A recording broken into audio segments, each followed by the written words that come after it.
Chapter 13. After tossing all night like a man plagued with fever, Armando rose and packed what few items he would need for the journey to the San Jose mission. 7 years had passed since he had walked along those stone walls. The Spanish referred to its structure as impregnable, beautiful, and a model for other missions. In days gone by, when hostile Indians successfully raided the horses and cattle, none were able to scale the walls to get inside. The inhabitants fired guns through the holes in the thick stone confines to defend their family and homes.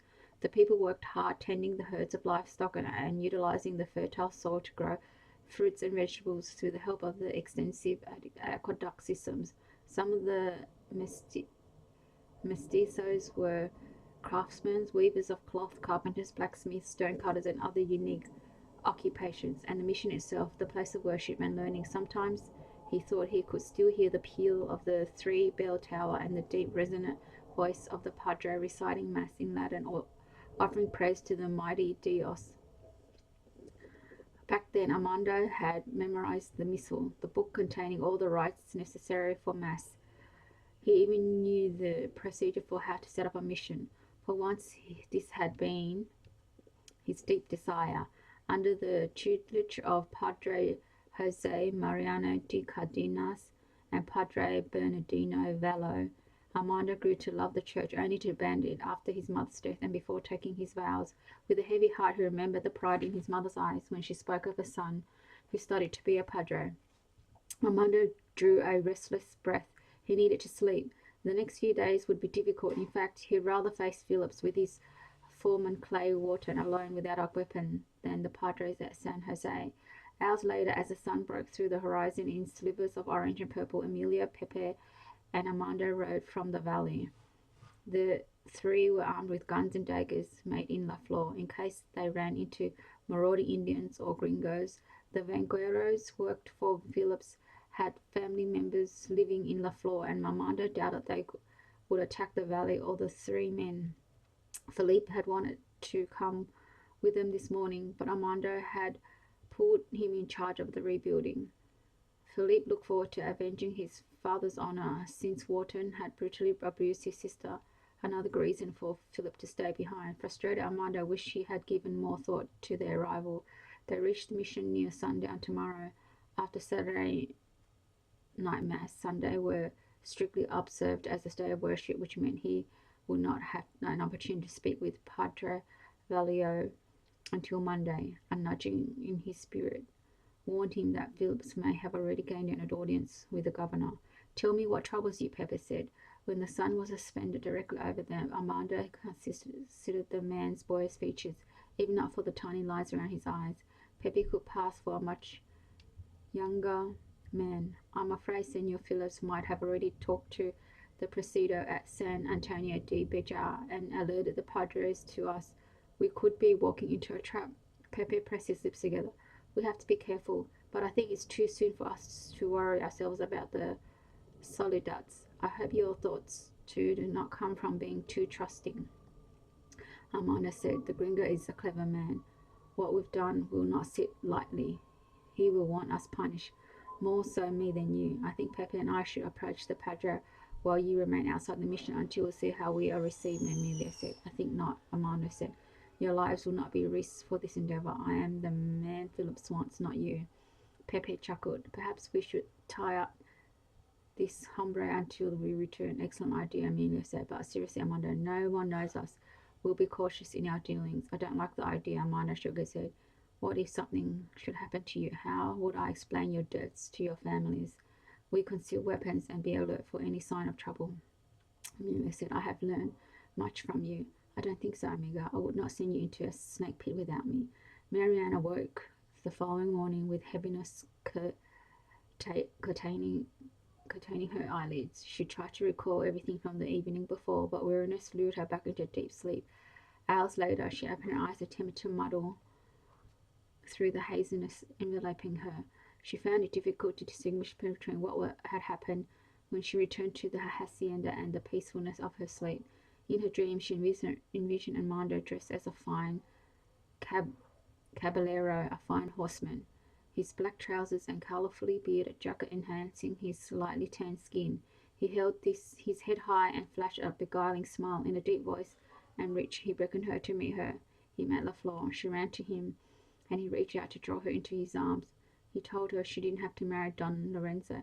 He loved her more than any man Papa could arrange for her to marry. Foolish notions. Marianne scolded herself behind closed eyes. Armando had his choice of any woman living in the valley and beyond. She recalled the seductive dance of Isabel and the ardent glow in her large veiled eyes. Marianne saw her love for Armando, and the remembrance ignited a spark of jealousy. I'm acting like a girl instead of a woman. Armando must lead his life in the floor, and I have mine here. Nothing can alter Papa's plans for me. Everything remains the same, yet I have the memories. I must forget him. Marianne forced her eyes open, and her gaze drifted upwards. Red and gold silk damask trimmed with gold and black tassels draped the tall, intricately carved pillars of her rosewood bed. A black and gold coverlet, similar in pattern to the Chester, covered her lightly. How she longed for her bed during those nights in captivity. With a sigh she noted the brilliant light streaming through the lofty recessed windows to her right. The sun's position in the sky announced the noon hour, and Marianne always woke shortly after dawn.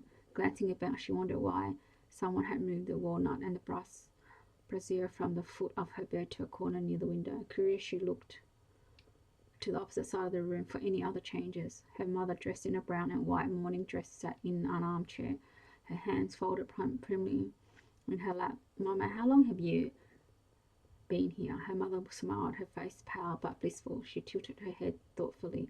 "Since sunrise." "Oh, you shouldn't have denied yourself rest. This was such a great pleasure for me. I could watch you sleep and know that you were home safe."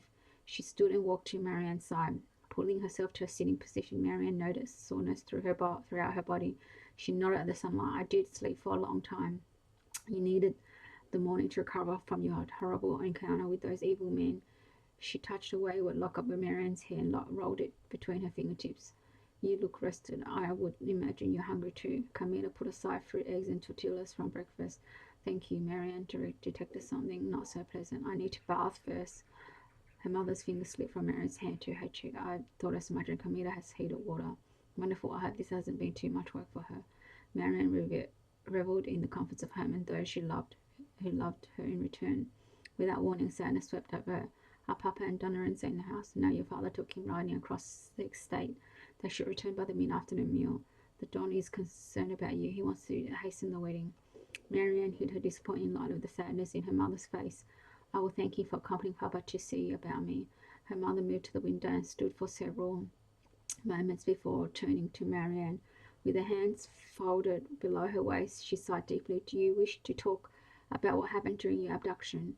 Marianne longed to reveal her innermost secrets, the terror and later the bewilderment of being released, but she reminded herself that she could not reveal her knowledge of Spanish or her strange attraction to Armando. She gasped. If she relayed the truth, her dreams would be shattered, and she couldn't bear to send them away, not just yet.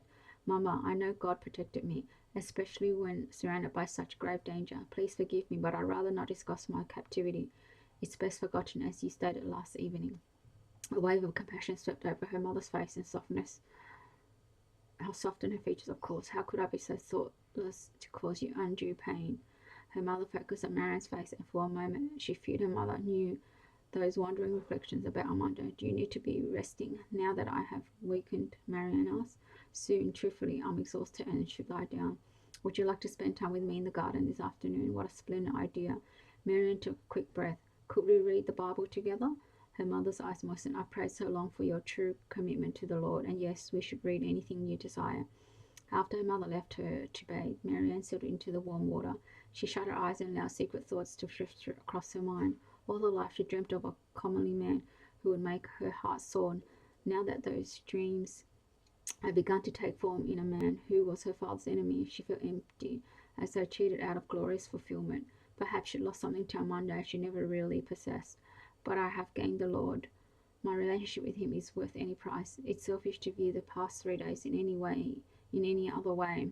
She firmly pushed aside the advanced reminiscence of Armando.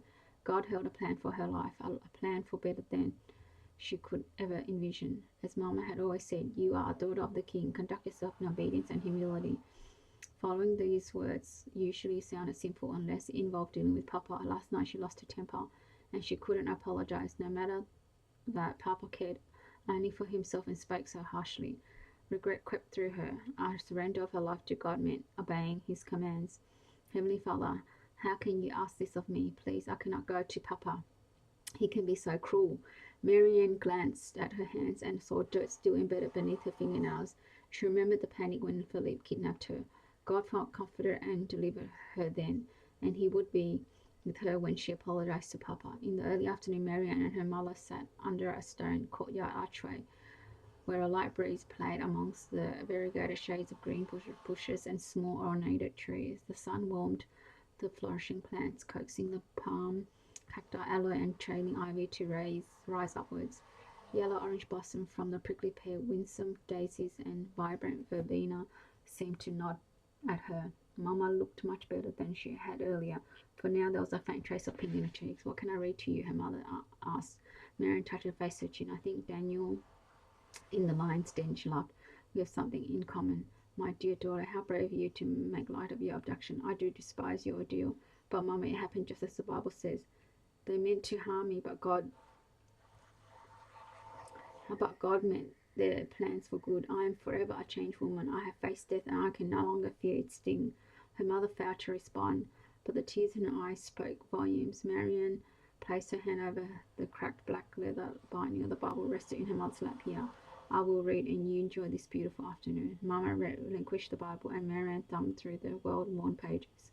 Her mother's handwriting and dates, besides scripture passages, caught her eye. She wanted to study them. "Do you mind if I read your notes?" "No, of course not. I plan to study God's word every day. Will you help me when I don't understand the passages?" A contented sigh escaped her mother's lips. "Oh, yes, but there are confusing parts for me too. Perhaps we can help each other." Marianne gathered up her mother's hand. "A wonderful idea, but I'll be the student and you be the teacher for a long while." She gazed into her mother's lovely features. "I pray God makes you strong again, and I will do all I can to ensure this happens." "I know, Mama. We need each other for strength and comfort when the days are difficult. I don't want to think of another day without you. If my words are selfish, then I'm sorry. And I've decided that when Papa returns, I'll apologize for being disrespectful last evening. I hope you'll come to that conclusion. You please me, Marianne." She glanced beyond the courtyard to the distant hills. "Do you feel better about your marriage to Don Lorenzo?" Marianne refused to lie. "I'm not looking forward to the marriage. This is a difficult adjustment for me." She avoided her mother's gaze and took a deep breath. How could she consider sharing her life with this man, a stranger, after a Monday awakened her heart? He touched her life with his passion for living, opening her eyes to the hope of a divine love between two people. If she ever did see him again, she begged to never leave his side. Her mother studied her closely. "This morning you spoke in your sleep." "That's strange, because I was having a nightmare from my captivity." "You called out a name." While outwardly Marianne guarded her response, inwardly she knew her dreams betrayed her. "Mama, I do call out for you." "You called out for Armando." Mama glanced around nervously, as though speaking his name ushered the man into their presence. A chill trickled through Marianne's body. "He threatened to kill me. Papa refused to meet his demands." The manner in which you repeated his name did not indicate your dislike for him. Her mother trembled. "I must ask this, my daughter. Although I believe you have not lied to me or your papa, did he seek your affection and steal your innocence?" Marianne rushed to reply, feeling repulsion for the mere thought of such an ignoble act. "He did not in any way abuse me," she said. "Your fears are unfounded." "There you are, Alethea." Marianne, a familiar voice called from inside the house. Her father waved as he and Don Lorenzo approached. Marianne's heart sank. Papa always acted as if he loved her and Mama when guests were present. "Good afternoon, Weston." Don Lorenzo. Mama's word was spoken tenderly. Papa translated his wife's greeting to the Don, and the elderly gentleman responded. Marianne often questioned why Papa didn't want her or Mama to learn Spanish when he spoke the language fluently. Perhaps his refusal had to do with power over her, Mama, and Marianne's relationship with Juan and Camila, though it seemed strange to think Papa might feel envious of her affections for the Torres family. She'd gladly bestow her love to him too. "Please offer welcome to the Don for me," Marianne requested of her father, "and thank him for accompanying you in light of our family's misfortune." She prayed for strength. "Papa apologized for my disrespect last evening." His moustache twitched, indicating his agitation with her. "You could appear happier in the presence of your future husband," he said with a pleasant demeanour. She managed a pleasant smile and nodded at the dawn, while her father interrupted her words of welcome and gratefulness. Summoning her wits about her, she focused her attention upon the Don. He looked distinguished and, in a fatherly way, polite and attentive. In the few times she'd been in his presence, Marianne had appreciated his hearty laugh and the merriment in his brown eyes, the same colour as the sherry Papa served him. His hair and beard were glimmering white, although he did not have the etching of age in his face. Marriage to him might have interested her if not for Armando. Marianne, the Don and I have spent the morning riding over the hacienda and discussing your future, her father said. He desires for you to learn Spanish and study Catholicism. I assured him of your agreement to this, and I will make immediate arrangement at the Mission San Antonio de Valero for tutor. Yes, Papa. Her stomach twitched. She wanted to declare she already spoke Spanish and didn't incline herself to learn about Catholicism. Rebellion engulfed her, and stubborn pride battled with obedience to Papa. With an inward sigh, she yielded to the desire to bridle her tongue and leave her feelings behind. At the first opportunity she would confess to the Don her Spanish-speaking ability and ask him to refrain from informing Papa. As for the Catholic instruction, she needed to learn the difference between her own beliefs and those of her future husband, Marianne, so no other alternative. The Don cleared his throat. The Senorita looks most charming, dressed in blue and white. May I take her for a stroll? Even though we do not speak the same language, it is a way to become more comfortable in each other's presence. Perhaps you and the Senora might join us. Her father gave his approval and announced to Marianne the plans. She stood, and the Spanish nobleman offered his arms with a charming smile. Marianne felt the churning inside her again, not for linking arms with the Don, but for what it represented, the beginning of a future she could not change.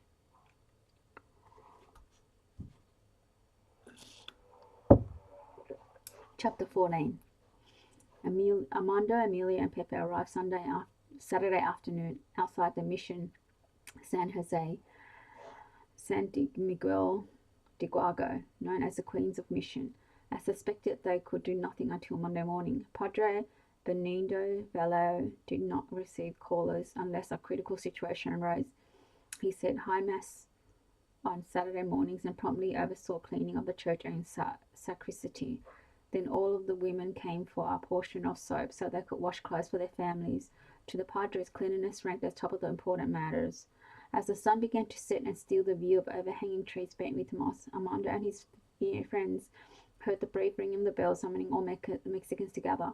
They were instructed to pray the rosary and finish with singing. From what Armando remembered, the Padres spent the evening in prayer and in preparation for Sunday. The thought of wasting an entire day disgruntled him. Emilio and Pepe believed the Padre would require confession before hearing about their plight. The two did not mind. In fact, they looked forward to it. For Armando, feigning faith in Dios bothered him more than having to wait another day to see the Padre. Surely there must be another way. We could hide here amongst the trees during the evening services, Amelia said, and Pepe agreed. And we could attend Mass in the morning. That choice may not be wise, Armando said. What if someone lets the Soledad in San Antonio de Bagua?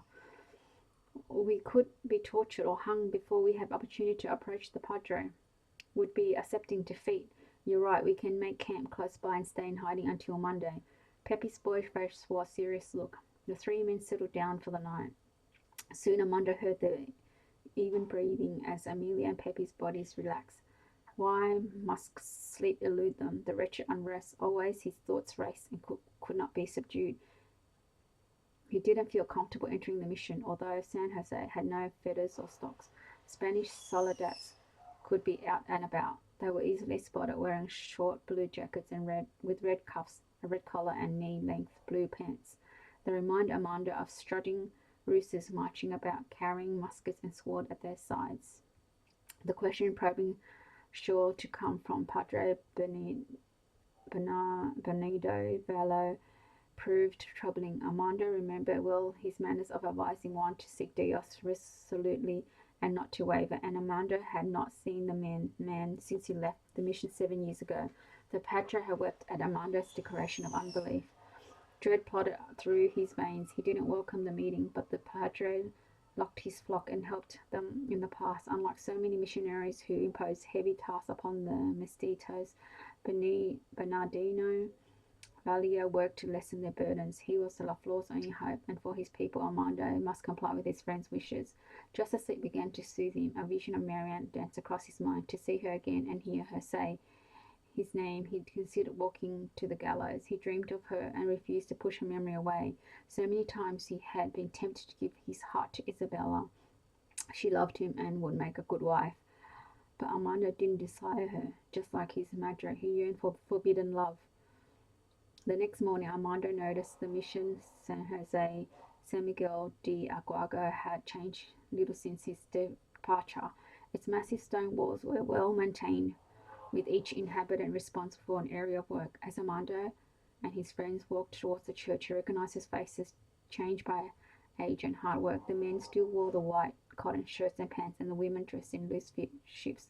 All the clothing were issued by the padre. Even details of their lives came under the authority of the mission.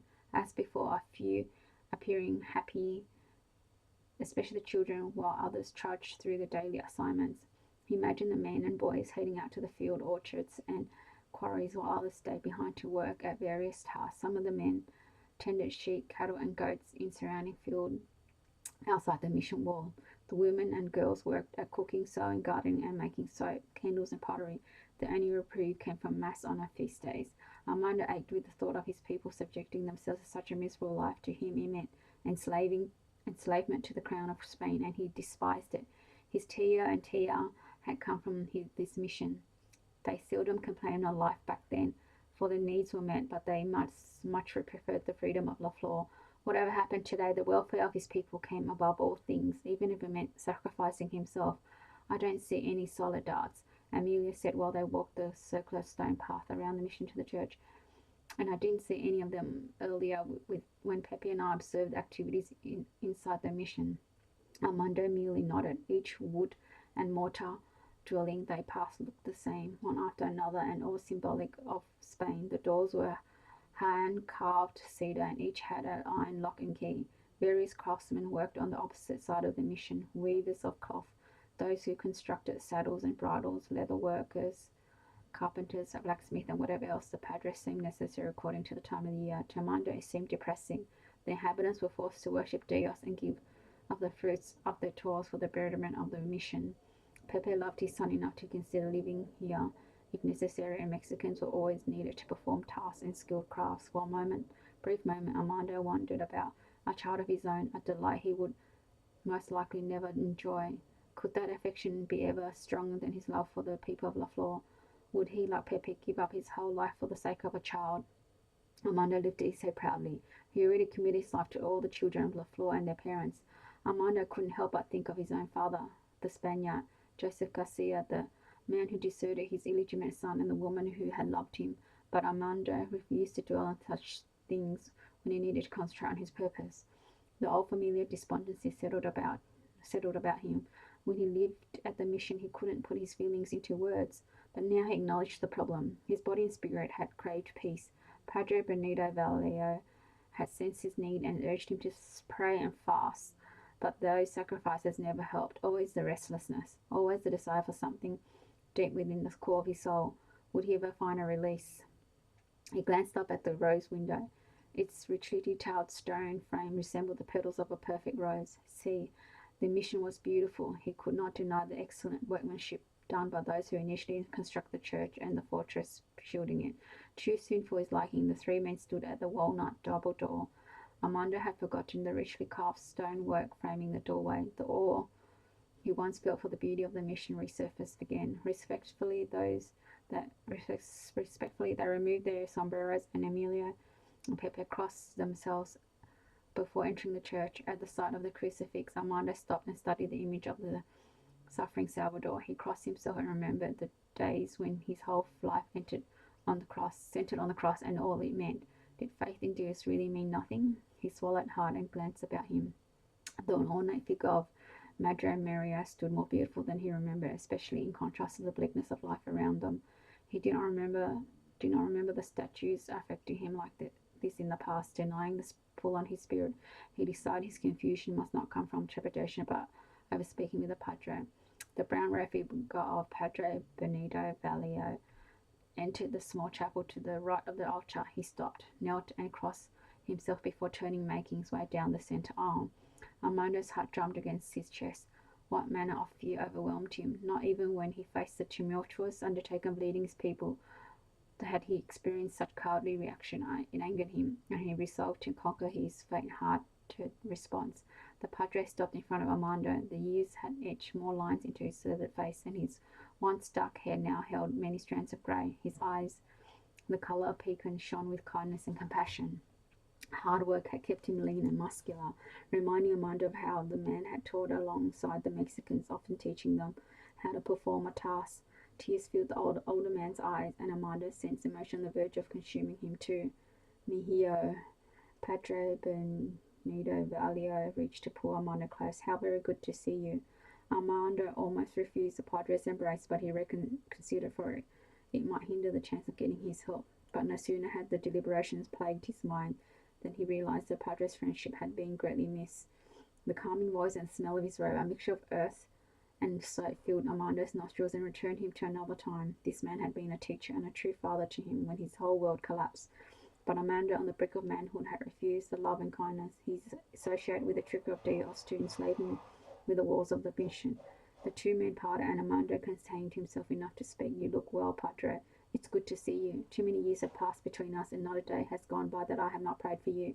Tears flowed unashamedly down his cheeks. "Dios has answered my prayers." "I think not." Armando refused to give the Padre any false illusion. He gazed deeply into his eyes. "My presence today is to discuss a grave matter. Do you desire confession?" Armando forced a light smile. "No, this is about La Flor." The Padre nodded and extended a hand in the direction of the rear door. "Let us walk in the garden and talk about your valley. Will Amelia and Pepe accompany us?" "Padre, we'll wait here and pray." Amelia's wide set eyes revealed his love for the Padre. "I would like you to hear my confession before we leave." "Of course," Bernardo said. "You also, Pepe?" "Si, it's been a long time." D is always ready to hear the confessions of a man's heart. The Padre placed his hands on Pepe's shoulder. "I see the grief in your eyes for Dorothea. Dios will help you. Enrico, is he well and growing?" "Si, Padre. Mejio is my life. I would like for you to see him one day." Pepe's words were gentle and affirming, while his hand clutched his blue and white rosary beads. "I've been in prayer about visiting La Flor." The Padre's gaze rested on Armando. "It's not good for a shepherd to leave his flock unattended." He nodded at Armando. "Come, let's discuss the problem in the valley. I pray I can help." As the two men strolled outside the church to the garden Armando had once tended, pleasant memories washed over him. He remembered the satisfaction of watching young, tender shoots burst from the fertile soil and eagerly anticipated their growth. Knowing he assisted in the process had always filled him with satisfaction. The morning sun warmed his back, and the songs of birds rang melodious in his ears, just like the ones in his treasured La Flor. "Padre," Armando's rehearsed words had left him. "You know how much I love the valley and the people living here. It is your home, Armando, as it is for many others, but our happiness is threatened. Senor Westenfield wants our valley to graze his cattle." The Padre stared at the ground where the grass had been trodden until it refused to grow. "He is a rich man with much power. It must be the agua in the problema. I know that Phillips has sent up orders on the Medina River. Could he irrigate us as we have done at the missions?" "Possibly, but Senor Philip is a greedy man, and La Flor is kept fertile by underground spring. Grazing his cattle in our valley means he doesn't have any worries about agua." "I understand." Benito Valley took a laboured breath and placed his arms behind him. He continued to walk in silence. "Tell me more." He glanced up at Armando and smiled. "With you there's always more to tell." Armando knew his father's action invited reproof, but in order for the Padre to speak with the governor in San Antonio's de Bedra on their behalf, the religious man must hear the truth. "When we refused to leave, he said he would force us out." "Has anything else happened?" Armando hesitated. He or his foreman have visited the valley twice a week since then. Each time Senor Phillips became more forceful. Once he shot one of our horses, and another time his foreman, Clay Wharton, destroyed some of our gardens. The villagers were frightened and wanted someone to lead them. The Padre sighed, and they elected you. "See, Padre, several months ago I wrote to see Senor Juan Bastiota, but the Solidas would not permit me entrance to his palace. Armando stopped along the path and faced the Padre squarely. I stole cattle from the Phillips hacienda to feed my people and a few horses to breed our own. Benito Valio frowned, his brows knitted together. I know stealing is wrong, Armando said, determined to finish his speech, but I have more to tell you. When he threatened to kill me and anyone else who opposed his taking over the valley, I gathered men together to unite against his efforts. We were and prepared to fight for our land. It is all we have.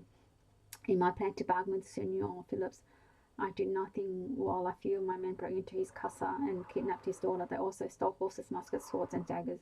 The Padre's eyes grew wide. No, Armando, surely you did not do such a terrible thing. Did you harm the senorita?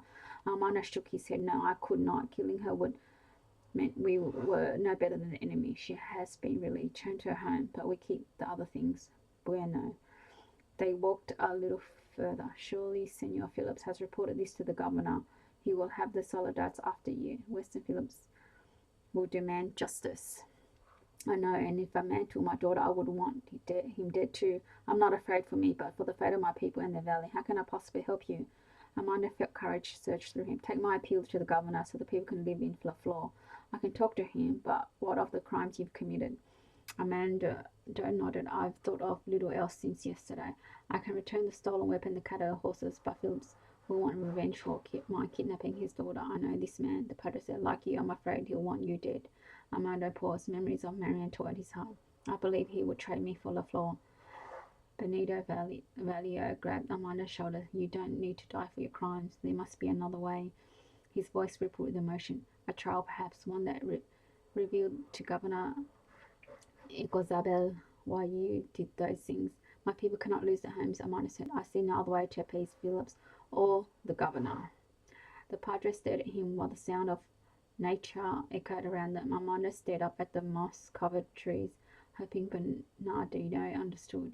Do Emilia and Pepe know what you are proposing? No, they would attempt to dissuade me.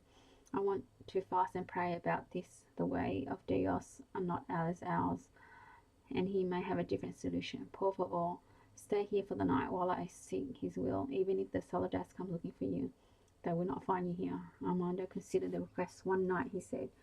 Padre Benito Valio placed his hands on Armando's shoulders. To die for a worthy cause is good, but I pray Dios can solve our problems without your death. Thank you for listening.